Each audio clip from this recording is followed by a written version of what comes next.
ओम नमः शिवाय। हर हर महादेव। शिव शंभु अपने भक्तों पर सदा अपनी कृपा दृष्टि बनाए रखें।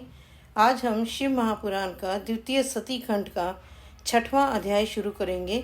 6वां अध्याय, संध्या को शिवजी का वर। ब्रह्मा जी बोले, वशिष्ठ जी के चले जाने पर संध्या आसन लगाकर तप में लीन हो गई। उसने तपस्वी का सा वेश बनाकर कठिन तप करना आरंभ किया। वशिष्ठ जी ने जैसा कहा था उसी के अनुसार उसने मंत्र से भक्तिपूर्वक शिवजी का पूजन किया। शिवजी में चित्त लगाए उसको एक चतुर्युगी व्यतीत हो गई। तब शिवजी ने आकाश में स्थित होकर उसे अपना प्रत्यक्ष दर्शन दिया। वह उनके जिस रूप का चिंतन कर रही थी उसे उन्होंने प्रत्यक्ष दिखाया। संध्या ने मुग्ध हो आश्चर्य से नेत्र बंद कर लिए। शिवजी ने उसके हृदय में प्रवेश कर उसे ज्ञान और दिव्य वाणी तथा दिव्य नेत्र दिए। वह प्रसन्न हो शिवजी की स्तुति करने लगी। उसने बारंबार शिवजी को नमस्कार किया। उसकी स्तुति सुनकर भक्त वत्सल परमेश्वर शिवजी प्रसन्न होकर बोले कि हे भद्रे, तुम्हारे इस तप और स्तुति से मैं प्रसन्न हूँ। तुम जो चाहो वर मांगो।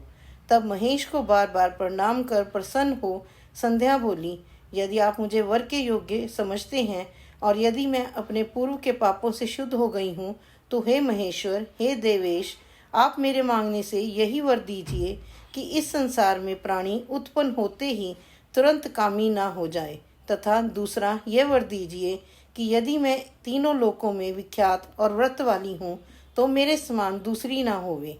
यदि मेरी फिर सृष्टि होवे तो वह महाकामी होकर ना गिरे, और हे नाथ, जो मेरा पति होवे वह अति कामी ना होकर मित्र के समान हो, और जो मुझे काम भाव से देखे वह नष्ट और नपुंसक हो जाए। शिवजी ने एवं अस्तु कहकर संध्या से कहा कि हे भद्रे, अब से मैं मनुष्यों की 4 आयु कर देता हूँ, शैशव, कुमार, यौवन और वृद्ध। जब प्राणी तीसरी अवस्था को प्राप्त हो तब कामी हो और कोई दूसरी अवस्था के अंत में सकाम हो। तेरे तप से ही मैंने यह मर्यादा जगत में स्थापित की। अब कोई भी प्राणी उत्पन्न होते ही कामी ना होगा।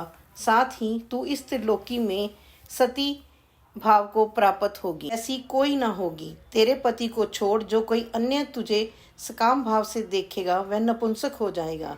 तेरा पति बड़ा भाग्यशाली और 7 कल्प तक जीने वाला होगा। जो वर तूने मांगा वह सब मैंने दिया। अब मैं तेरे पूर्व जन्म की बात कहता हूँ।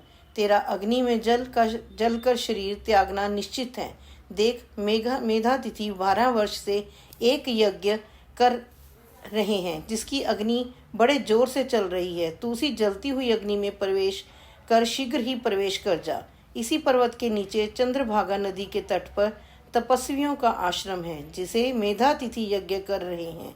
उस यज्ञ में प्रवेश कर तू अपनी उनकी पुत्री होगी। तुझे जैसा स्वामी चाहिए उसका मन में संकल्प कर तू अपने इस शरीर को अग्नि में गिरा दे। तू 4 युग के पश्चात सतयुग व्यतीत होने पर पुनः पर्वत में घोर तप करेगी तो त्रेता के प्रथम भाग में दक्ष की कन्या होकर यथा योग्य ब्याही जाएगी।